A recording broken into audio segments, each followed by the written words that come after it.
భద్రాద్రిలో రాములోరి ఎదుర్కోలు ఉత్సవం జరుగుతోంది. ప్రత్యక్ష ప్రసారం ద్వారా చూద్దాం. అని జ్యోతిష్ శాస్త్రం మనకు చెబుతోంది. అయితే ఇక్కడ ఇంకో పేరు కూడా ఉంది, రెప్పపాటు. మనం రెప్ప వేస్తూ ఉంటాం కదా, దానికి కూడా ఆయన ఉందే మనకి ఈ రెప్పపాటు. నిద్రపుచ్చే వంశం అన్నమాట మీది, నిద్రపుచ్చే వంశం అన్నమాట. నిద్ర లేకపోతే మనం అద్దరమా వశిష్ఠ? కాలాన్ని తెలియజేసేది ఆ నిద్రే కనుక లేకపోయినట్లయితే ఎంతసేపు జాగారం చేయగలం? పప్పు పెట్టే వంశం మీది. అది ఉంటేనే ఆ ఆనందం, అది లేకపోతే ఆనందం ఉంటుందండి. కళ్ళు మండుతూ ఉంటాయి, ఏం చేయాలో తోచదు, విశ్రాంతి ఉండదు, సూర్యతాపం తట్టుకోలేం కదా. అయితే అటువంటి వారందరూ మహానుభావులందరూ కూడా ఎంతో మంది జన్మించారండి ఈ వంశంలో. ఆ వంశంలో జన్మించిన వారందరికీ కూడా పేర్లు పెడుతూ జనకుడు అనేటువంటి పేరు పెడుతుంటారు. అదో బిరుదు. ఇప్పుడు మనం ఈ రోజుల్లో మనం చూస్తూ ఉంటాం కదా, ప్రముఖులకి పద్మశ్రీ, భారతరత్న, పద్మభూషణ, పద్మవిభూషణ అనే బిరుదులు ఏ విధంగా అయితే మనం ఇస్తూ చూస్తున్నామో, అదేవిధంగా ఆ త్రేతాయుగంలో కూడా ఆ వంశంలో పుట్టిన వారందరికీ జనకుడు అనే బిరుదు ఇస్తూ ఉండేవాడు. ఆ నగరంలో ఇంకో విశేషం కూడా ఉన్నది మిథిలా నగరంలో. అది ఏమిటంటే సూర్యోదయం నగాయకు సూర్యాస్తమయం వరకు, అంటే మమ్మల్ని పేర్కొన్నారు సూర్యోదయం నుంచి సూర్యాస్తమయం చెప్పి, అంటే జ్ఞానాన్ని ఇచ్చే వంశం మా వంశం అన్నమాట. జ్ఞానం ఉన్నా నిద్ర అనేది రాదురా. నిద్ర కలిగితే జ్ఞానం ఎక్కడ వస్తుందండి? అది తమో గుణం, ఉండవలసిందే. అది తమో గుణం. తమో గుణం మీరు అనుకుంటున్నారు. అదే విధంగా మా జ్ఞానం ఉంటుంది, నిద్రావస్థలో వెళ్ళిపోతున్నాం, పెద్దమ్మ వారు మీదకి వచ్చేస్తూ ఉంటుంది. అయితే ఇక్కడ వారేదో అంటూనే ఉంటారు, వారేదో గొప్పతనం వారు చెప్పుకోవాలి కదా. అలాగే మనం కూడా మాట్లాడుతుంటాను. అయితే ఆ నగరంలో ఏంటి అంటే ఇంకో విశేషం కూడా ఉందండి. ఆ మిథిలా నగరం సామాన్యమైన దేశం కాదు. అక్కడ 24 గంటల్లో 12 గంటలు సూర్యోదయం కాదు, సూర్యాస్తమయం, వేదాంత చర్చలు, వేదశాస్త్రముల గురించే మాట్లాడుకుంటూ ఉంటారు. ఇంకా ఇతరత్రా మాటలు లేవు.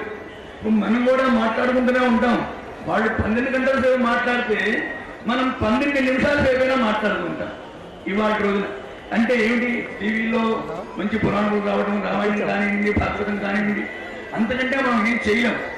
మిగతా సమయం అంతా టీవీలకో సినిమాలకో ఆ వినోదాన్ని పంచుకుంటున్నాం. కానీ ఆ రాను జనక మహారాజు గారి యొక్క సంస్థానంలో ఏ విధంగా అయితే ధార్మిక ఏ విధంగా అయితే ఉన్నారో అంత ధార్మిక చింతన మన దగ్గర రాదు. కలియుగ ధర్మం ఈ విధంగానే ఉండాలి, త్రేతాయుగ ధర్మం ఆ విధంగానే ఉండాలి. కాబట్టి అప్పట్లో వాళ్ళకి టీవీలు సినిమాలు లేవు. మనకి ఇవాళ రోజున టీవీలు సినిమాలు ఎంతో వినోదాన్ని ఇస్తున్నప్పటికీ 12 గంటల్లో రాత్రిపూట మనం లెక్క పెట్టుకోవాల్సిన అవసరం లేదు, నిద్రావస్థలో వెళ్ళిపోతూ ఉంటాం కదా. అందువలన ఇప్పుడు మనం ఏంటి అంటే 12 నిమిషాల సేపైనా ఆలోచన చేస్తూ ఉంటాం భగవంతుడి నిమిత్తం.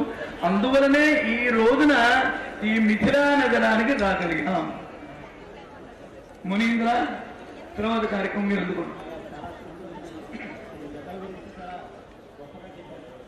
మైకు రావటం లేదు స్వామి, గొంతు వినిపించట్లా.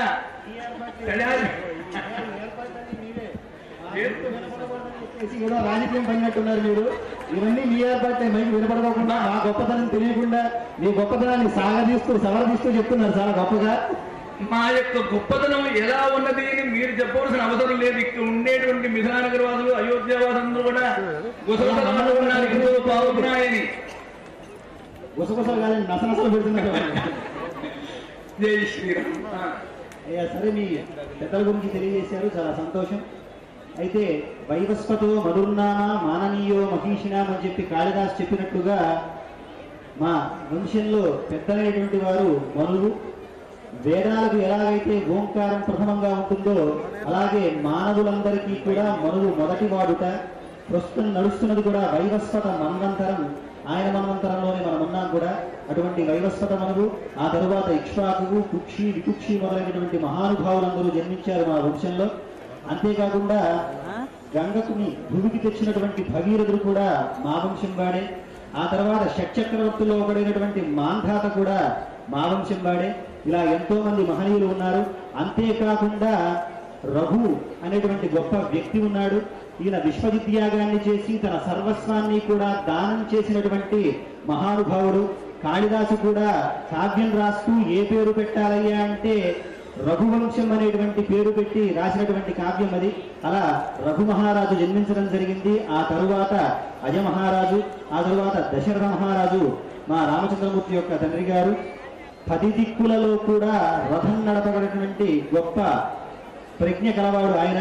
అందుకనే అసలు పేరు ఆయన పేరు నెమి. అయితే బ్రహ్మదేవుడు ఇచ్చాడు ఆయనకి ఆ వరాన్ని దశరథుడు అని చెప్పేసి. అటువంటి గొప్పవారంతా కూడా మా వైపు కూడా ఉన్నారని చెప్పి సవినయంగా తెలియజేస్తున్నాం.